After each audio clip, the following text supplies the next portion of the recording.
बात कर रहे हैं यूपी लेखपाल की ग्रामीण प्रवेश की बेस्ट बुक, जो कि चक्षु प्रकाशन की है। और इस बुक की खासियत मैं आपको बताऊं, 650 से ज़्यादा मौके और बेहतर एनालिसिस के साथ, जो कि आपके यूपी ट्रिपल एस सी के द्वारा पाठ्यक्रम लेखपाल के लिए दिया गया था, उन सारी टॉपिकों को बहुत अच्छे तरीके से इस पर कवर किया गया है। आप इसको खरीद सकते हैं। इसका लिंक जो है मैंने वो डिस्क्रिप्शन में दे दिया, वहाँ से जाके इसको बाई कर सकते हैं। इस बुक का विश्लेषण बहुत अच्छा है, आप इसको खरीद कर एक उज्जवल भविष्य की ओर आगे बढ़ सकते हैं। हेलो नमस्कार, कैसे हैं आप लोग? उम्मीद है अच्छे होंगे और आप तैयारी भी अच्छे से कर रहे होंगे, सभी चीज़ों को भूलते हुए। देखिए, आज हम बात करने वाले हैं यूपी लेखपाल की फाइनल कट ऑफ कितनी रह सकती है। देखिए, मैंने परसेंटाइल को लेकर जितनी वीडियो बनाई है, आपने सबने एक चीज़ देखी होगी, मैंने परसेंटाइल को चेंजेस करके नहीं बताया है, जबकि जो मैंने पहली बार बताई थी वही लास्ट तक बताई। जितना कि मैंने न्यूज़ बेस्ड थी, डाटा बेस्ड खबरें थी, उन्हीं के आधार पर आपके लिए बताई है। मैंने अपनी तरफ से उसमें कोई खबर नहीं जोड़ी है, ठीक है। अब फाइनल कट ऑफ कैसे तय होगी, तो देखिए एक बात समझ लीजिए आप, फाइनल कट ऑफ के लिए मैक्सिमम चाहिए आपको, मिनिमम नहीं चाहिए, क्योंकि अब फाइनल जो लगेगी वो मैक्सिमम लगेगी। और आपको अगर अच्छे तरीके से कोई चाहिए तो उसके लिए आपको मेहनत ही करनी पड़ेगी, उससे नीचे कोई समाधान नहीं होता। अब आते हैं बात, देखिए आपको पता है हिंदी जो है आपकी, आपको पता है 1/4 आपकी नेगेटिव है, यानी कि 0.5, ठीक है। हिंदी है आपका, मैथ है, जीएस है, करंट अफेयर भी इसमें ही है, और आपका ग्राम समाज और विकास। ग्राम समाज, देखिए ग्राम समाज और विकास के लिए आपको मैंने वीडियो बनाई है, आप जो है वहाँ से जाके वीडियो देख लीजिए। इससे पहले की जो वीडियो है वो ग्राम समाज की है शायद, जहाँ तक जो है, तो आप वहाँ से जाके देखेंगे। देखिए अब ये 25 नंबर के आ रहे हैं आपके, 25 के ये आ रहे हैं, 25 के ये आ रहे हैं, 25 के ये। देखिए जिनका मैथ बेसिक है, कम आता है, जिनको मैथ और मॉडरेट तक ही आता है, तो मैं उनको बताऊं फिर भी 15 से 18 तक कर सकते हैं, 15 तक क्वेश्चन कर लेंगे। और जिनका मैथ मॉडरेट है और जिनका थोड़ा हाई है, तो मॉडरेट वाले कम से कम 18 और हाई वाले कम से कम 22। अब आ जाते हैं, मैंने हिंदी कर दी, सॉरी, मैथ की जगह। और देखिए हिंदी, तो देखिए हिंदी में आप कम से कम 20 से 22 क्वेश्चन करके आए और आप कर सकते हैं।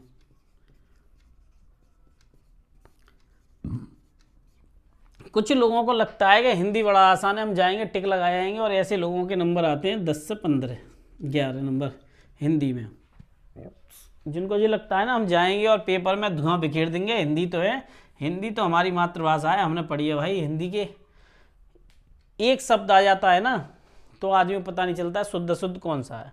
मैंने बता दी, इसलिए परफेक्ट प्रैक्टिस की ज़रूरत है आपको इसकी। अब हम आते हैं मैथ पे। देखिए मैथ में मैं 3 हिस्से बांटूंगा, पहले बांटूंगा बेसिक, फिर बांटूंगा मॉडरेट, फिर बांटूंगा थोड़ा हाई। जिनका मैथ बेसिक है वो कम से कम 15 तक क्वेश्चन आराम से कर सकते हैं, बस उनको अच्छी प्रैक्टिस की ज़रूरत है।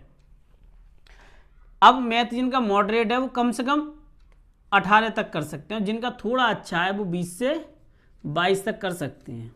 देखिए मैं बहुत हाई फाई आपको कहानी नहीं बताने वाला, और लोगों की तरह के जो लोग आपको हाई फाई कहानियाँ बता देते हैं फिर आपको अटका देते हैं। अब देखिए, अब आई जीएस और इसके नंबर, तो इसमें थोड़ा सा मैं आपको बता दूं कि जिनका अगर जीएस कमजोर भी है तो 10 से 15 तक ही कर पाएंगे वो, अगर इस पर पकड़ नहीं बना पाई तो सीधी बात है, जो है सो बता रहा हूँ। जिनका थोड़ी अच्छी है जीएस वो 18, और जिनकी थोड़ी सी अच्छी और है उनके लिए कम से कम 20 से 22 नंबर आराम से कर सकते हैं। 25 में किसी में रेशियो नहीं लगा रहा, बहुत कम लोगों के नंबर होते हैं, और गलत तरीके से मोटिवेट भी नहीं कर सकता। ग्राम समाज में जिनको थोड़ी सी पकड़ कमज़ोर रह जाती है, मैं आपको बताऊं उनके नंबर का रेशियो भी लगभग यही रहता है, 15, 20 या 22 तक। ये मैंने 3 हिस्से में इसलिए बांटे हैं अलग अलग तरीके से। देखिए अगर आप इस बेसिक को यहाँ तक लेके आना चाहते हैं तो उसके लिए मैं आपको बताऊं क्या करना होगा, वो समझ लीजिए आप। ये आपको कोई नहीं बताएगा, स्क्रीनशॉट ले लीजिएगा आप इनका, आपको समझ में आ जाएंगे। अब अगर मुझे 80-85 में से एक सीट चाहिए, अपनी एक पद चाहिए लेखपाल के लिए मुझे। देखिए सब पद तो आपके नहीं है, एक ही पद है, और आपको पता होगी आरआरबी एनटीपीसी, आप सबको पता होगी कितना बड़ा धोखा किया है आरआरबी एनटीपीसी ने, हजारों लोगों का जीवन बर्बाद कर दिया उसने। सबसे बेकार डिपार्टमेंट लगता है मुझे, उसमें कुछ भी नहीं है, सिर्फ बर्बाद करने की सब। तो उसके लिए आपको समय बनाना पड़ेगा। समय मैं बताता हूँ, एक दिन में लोग सोचेंगे क्या बच्चों वाली बात बता रहे हैं, लेकिन यही बात समझ में आई। एक दिन में 24 घंटे होते हैं, ठीक है, एक दिन में 24 घंटे होते हैं। 24 घंटे में मैंने आपके 12 घंटे निकाल दिए, आपने सोया खाया पिया सब काम करे, 12 घंटे आपने सब काम कर लिए, 2 घंटे आप खेल लिए। अब आपके बचे 10 घंटे। 10 घंटे में आप क्या कर सकते हैं और क्या नहीं कर सकते वो मैं आपको टाइम टेबल बताऊंगा। अगर आपको 80 नंबर लाने हैं तो, अगर आपको 80 नंबर लाने हैं तो आपको इसके हिसाब से पढ़ना पड़ेगा, वरना नहीं। देखिए मैथ आपके लिए कम से कम 3 घंटे, 3 घंटे कम से कम। ग्राम समाज 2 घंटे, ठीक है, ग्राम समाज 2 घंटे। आपका जीए और जीएस कम से कम 2 घंटे, ठीक है। अब आपका लास्ट में क्या बचता है आप सबको पता होगी, वो बचती है हिंदी, ठीक है। हिंदी कम से कम आपको 1 से लेके 1.5 घंटे तक पढ़नी होगी, ठीक है। अब देखिए 3 2 5 5 7 7 और 1 8.5 घंटे, 8.5 घंटे आपके हो गए। अब आज लेकिन आपको पढ़ना जो है, चाहे गैप दे के पढ़ें या कुछ भी करें, 10 घंटे पढ़ना पड़ेगा आपको। 10 घंटे आपको पढ़ाई करनी ही पड़ेगी अगर सिलेक्शन लेना है तो। बाकी आपका मन है, जो आप चाहें वो करते रहें। जो लोग हैं, मैं आपको ऐसे बता रहा हूँ कि आप सेल्फ स्टडी से सिलेक्शन ले सकते हैं। पेड कोर्स से मैं आपके बताऊं 10% चांस है लेखपाल बनने की। जिन लोगों को बुरा लगता है लग जाए भाई, लेकिन जो हकीकत है वो मैं आपको बता दे रहा हूँ। वो उतना ज़्यादा पढ़ाते नहीं है, 1 मिनट पढ़ाते हैं, 10 मिनट बात कर लेते हैं। वही 15 मिनट पढ़ाना है, 45 मिनट बात करनी है उन्हें। मैंने सबकी क्लासें देखी है, मैं किसी का नाम नहीं ले रहा, और सबके पेड कोर्स मैंने चेक कर लिए, मुझे कोई फ़र्क नहीं पड़ता। अब जो 1.5 घंटा बच रहा है उसमें क्या करना है, जो 1.5 घंटा बच रहा है उसमें क्या करना है, सिर्फ प्रैक्टिस करनी है। प्रैक्टिस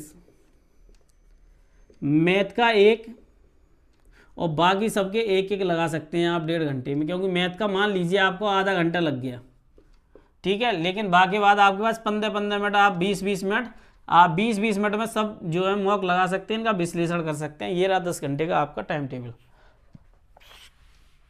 अब कुछ लोग सोच रहे होंगे मैं SC ST OBC और किसी की भी कट ऑफ बता दूं, तो मैं आपको बताऊं गलतफहमी में ये नहीं बताने वाला मैं। इसके लिए आप उन लोगों को देखते रहिए जो आपको 80 से कम नंबर लाने ही कह रहे हैं। मैं तो कहूँगा 80 से प्लस ही लेके आने हैं। SC ST OBC कोई भी नहीं है इस समय, सिर्फ 80 प्लस लाने हैं। और 8085 पदों में आपको 1 पद अपना चाहिए, समझ लो। अगर मैं आपको 80 प्लस, अभी आपको 55 से 80 के बीच कट ऑफ बता दूंगा तो इतना डाउट में हो जाएंगे फिर। जो होंगे ST SC OBC और EWS और UR फीमेल, एक मास्टर ने तो यही काम करा, उनको कोई कट ऑफ नहीं मिली तो उन्होंने इन्हीं की कट ऑफ कैटेगरी वाइज बता दी। मैं कभी नहीं बताने वाला इनकी कट ऑफ, जब तक कि आपका एग्जाम नहीं हो जा रहा तब तक तो नहीं, बिल्कुल भी नहीं, और कभी नहीं बताने वाला इनकी। जब तक कि इसका एग्जाम ना हो जाए तब तक कट ऑफ का एनालिसिस मुझे भी मालूम है।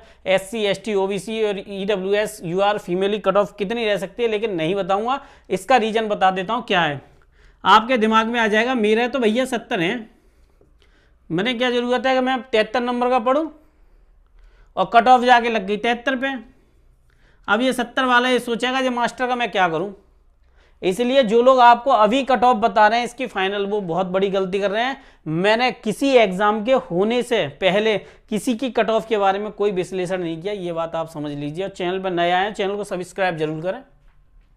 जितना प्रैक्टिस करेंगे उतना ज़्यादा आप स्ट्रांग होंगे और आपका सिलेक्शन उतना ज़्यादा पास होगा। आप समझ लीजिए, कल से आपकी क्लासेस स्टार्ट हो रही हैं, और अगर आप सही से पढ़ना चाहते हैं तो मुझे थोड़ा सपोर्ट करो, सब्सक्राइब करो, चैनल को अपने दोस्तों में शेयर करो। मैं बिल्कुल ऑथेंटिक बात कहता हूं।